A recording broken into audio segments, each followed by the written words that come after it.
This clip is brought to you by SaveWithConrad.com.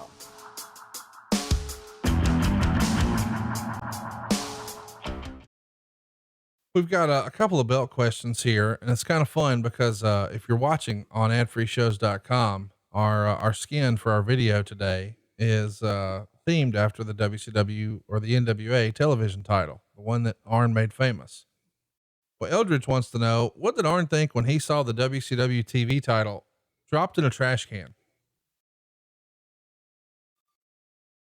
It was just done at a time that people thought they were in charge, that they could do anything, get away with it. It would be perceived as heat. And, you know, not the fact that it was just low road cheap heat. That's all it was.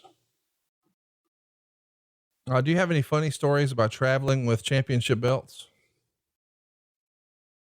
What? No. I mean, like sometimes we've heard Rick say that, you know, he was, I think he was in Birmingham and he lost the belt. Like, he doesn't remember exactly where it was. He thinks he left it in the backseat of somebody's car or something. Ultimately, they get the belt back, but for a brief moment, the big gold belt was gone. It was missing. Did you ever lose the belt or check the belt or it fall out in public or any sort of comical outside of the normal, you know, context of a wrestling match or a wrestling arena or a wrestling show where the belt was, in a little bit of a situation? Well, I mean, just if you look back on it now with today's standards and post 9/11, let me put it to you this way. You never checked the bag that had the belt. You put it in your work bag. You never checked your work bag. When you were flying, you carried it on. But obviously you would have to, at security, they would have to open your bag and see what this big chunk of metal was.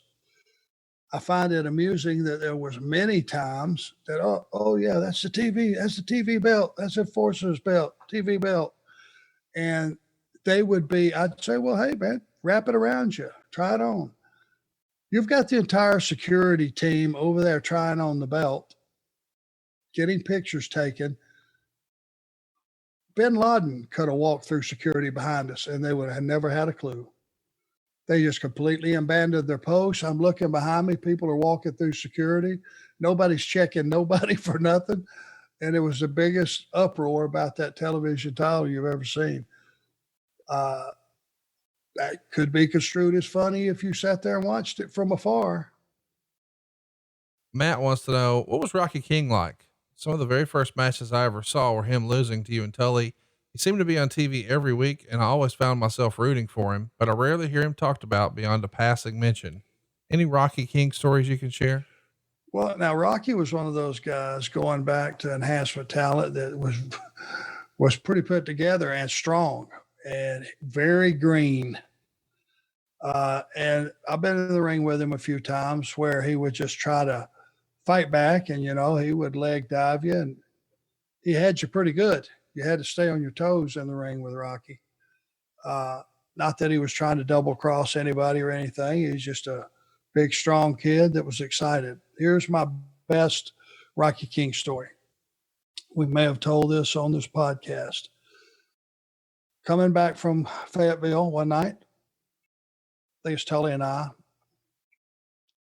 there's a cutoff there at Highway 401 to where you could cut about 25 miles or 20 or 25 miles off of your trip if you take this one dark 2-lane road called Old Wire Road.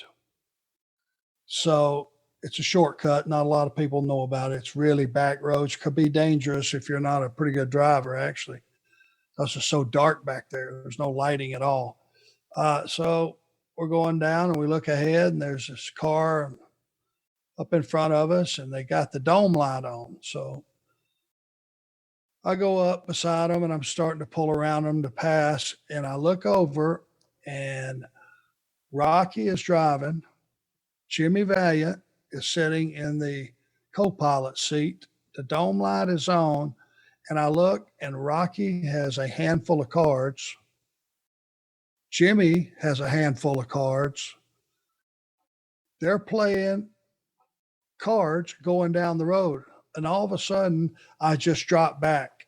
And me and Tully are talking about this.